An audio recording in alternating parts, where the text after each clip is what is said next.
3 अक्टूबर 2017 Shivaji park colony में संध्या शर्मा और कविता शर्मा नाम की दो बहनें रात को सोई हुई थी, जबकि परिवार के सभी लोग नीचे घर में सोए हुए थे। लेकिन छत पर सुबह सूरज की रोशनी के कारण संध्या और कविता की नींद उड़ गई, जल्द ही खुल गई थी, जिसकी वजह से वह दोनों बहनें पानी की मोटर ऑन करने के लिए नीचे आई। लेकिन जैसे ही मोटर ऑन करने के बाद दोनों बहनें कमरे के अंदर गई तो वहां का दृश्य देखकर उनके मुंह से चीख निकल गई। उनके रोने की आवाज़ सुनकर आस पड़ोस के लोग भी इकट्ठे हो गए।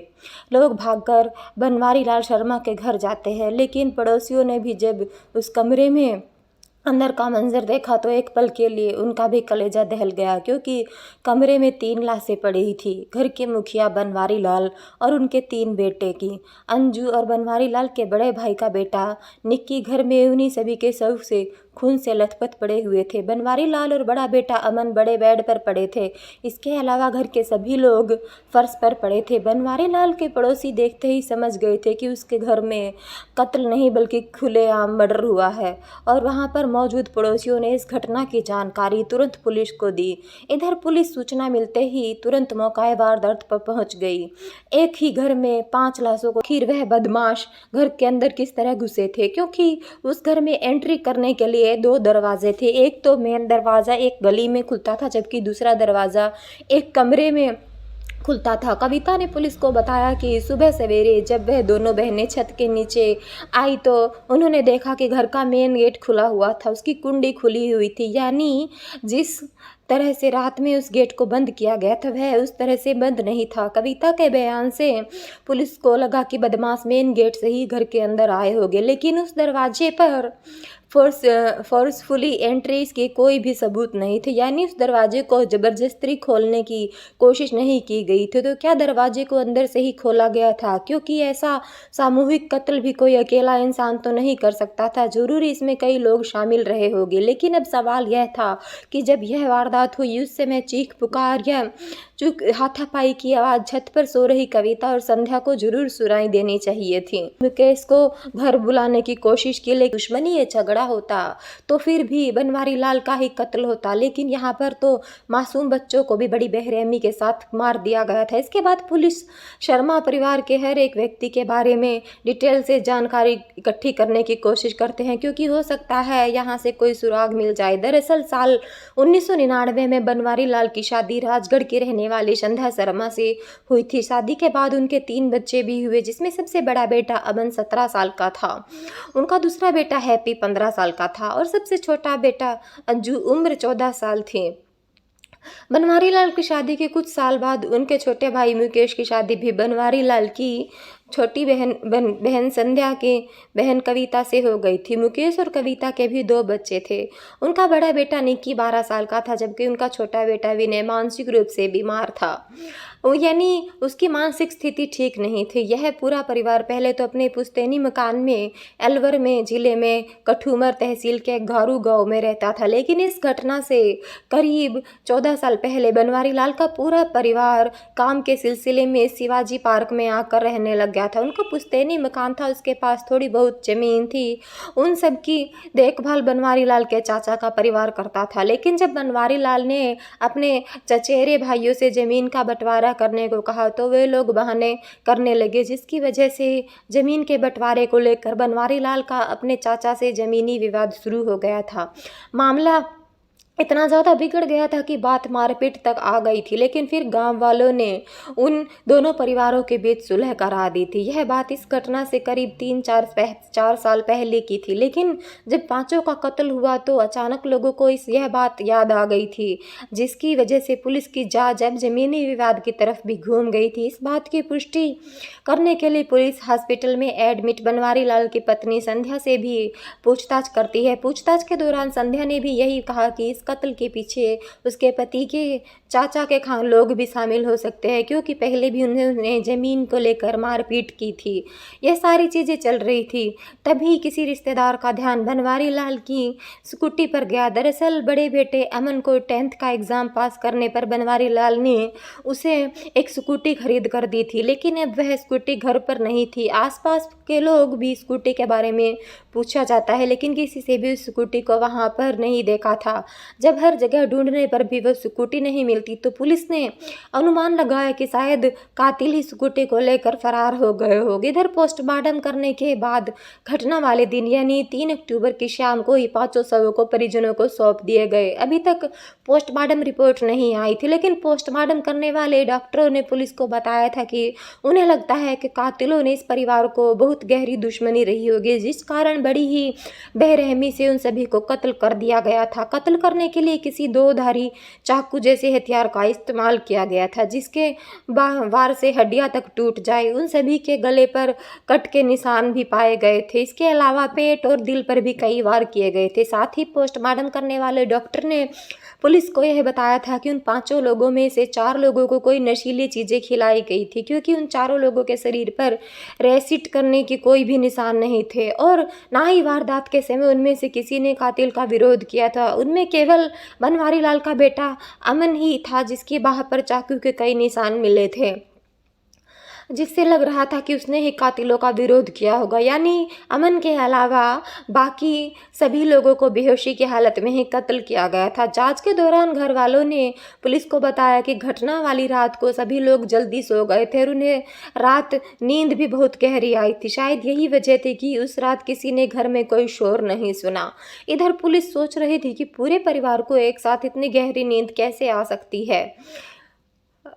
कहीं ऐसा तो नहीं था कि उस परिवार को ही नशीले चीज़ खिलाई गई थी और घर में पिछली रात को कुछ रोटियां और सब्जी वगैरह बची हुई थी। पुलिस ने उनकी भी जांच करने के लिए लैब में भिजवा दिया, क्योंकि अब पुलिस को शक होने लगा था कि कहीं ना कहीं इस वारदात के पीछे घर के ही किसी व्यक्ति का हाथ हो सकता है। घर का मेन गेट दरवाज़ा भी अंदर से ही खोला गया था। इधर पुलिस की एक टीम ने बनवारी लाल के बेटे अमन की स्कूटी को भी तलाश करना शुरू कर दिया। इसी दौरान किसी ने पुलिस को खबर दी कि रेलवे स्टेशन के पास मंडी मोड़ पर एक लवारिस स्कूटी खड़ी है। जानकारी मिलते ही पुलिस ने उस स्कूटी को कब्जे में लिया और उसे बनवारी लाल के घर वालों को दिखाया। उन्होंने देखते ही पहचान लिया कि यह स्कूटी बनवारी लाल के बेटे की है। उस स्कूटी पर भी खून के कुछ धब्बे पाए गए थे, उसके हैंडल पर भी निशान थे। इसके बाद पुलिस मंडी मोड़ पर लगे सभी सीसीटीवी कैमरों को खंगालना शुरू करती है और यह पता लगाने की कोशिश करती है कि आखिर स्कूटी को यहाँ पर किसने लिए खड़ा किया था। आखिरकार पुलिस को एक सीसीटीवी फुटेज में 2 और 3 अक्टूबर के दरमियान रात के 1 बजे 2 लोग स्कूटी पर आते हुए दिखाई देते हैं। उनमें से एक व्यक्ति मंडी मोड़ पर ही उतर जाता है। वहीं पर लगी पानी की टंकी में उस व्यक्ति ने अपने हाथ पैर और मुंह धोया, जबकि दूसरा व्यक्ति उस स्कूटी को एक दीवार के पीछे ले जाकर लावारिस हालत में छोड़ देता है। इसके बाद वहां पर दूसरा व्यक्ति भी पानी की टंकी के पास आता है और अपने हाथ पैर धोता है। फिर वह दोनों वहां से फरार हो जाते हैं। अंधेरा होने की वजह से उनका चेहरा साफ नहीं दिखाई दे रहा था, लेकिन स्कूटी पर जो फिंगरप्रिंट पाए गए थे, तीनों ही फिंगरप्रिंट मौकाए वारदात पर जो फिंगरप्रिंट मिले थे उनसे मैच हो गए थे। लेकिन वारदात वाली जगह पर एक और चौथे व्यक्ति के फिंगरप्रिंट भी थे जो किसी भी चीज़ से मैच नहीं हुए थे। इससे पुलिस अंदाज़ा लगाती है कि इस कत्ल में 4 लोग शामिल हो गए।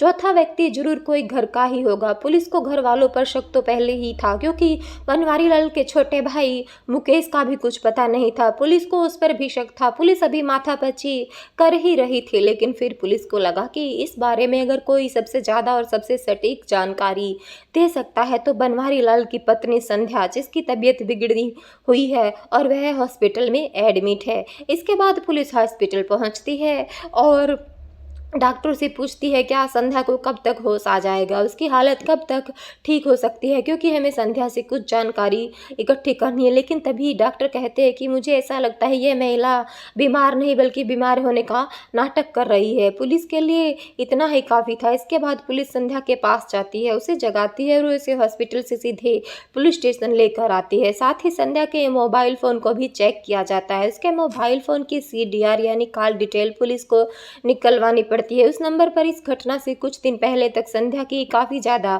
बात होती थी, लेकिन इस वारदात के बाद अचानक से इस नंबर पर संध्या की बातचीत होनी बंद हो गई थी। आखिर वह नंबर किसका था जिस पर संध्या की बार बार बात हो रही थी? और पुलिस इस नंबर की भी कॉल डिटेल निकलवाती है तो पता चलता है कि वह नंबर हनुमान प्रसाद जाट उर्फ जैक का है।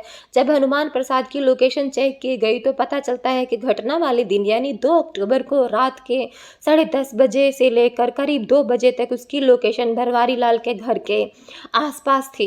जैक उदयपुर का रहने वाला था। इसके बाद बिना देर किए अलवर पुलिस की एक टीम उदयपुर पहुंचती है और जैक को अरेस्ट कर लेती है। लेकिन जब उसे संध्या के सामने लाया जाता है तो जैक पुलिस स्टेशन में सामने खड़ा देखकर संध्या को घबरा जाता है। वह अपना जुर्म स्वीकार कर लेता है। दरअसल संध्या ही अपने प्रेमी और 2 किराए के कातिलों के साथ मिलकर अपने पति के जिगर के टुकड़ों यानी तीनों बच्चों और भतीजों को बड़ी ही बेरहमी से कत्ल कर दिया था। संध्या एक महत्वाकांक्षी लड़की थी।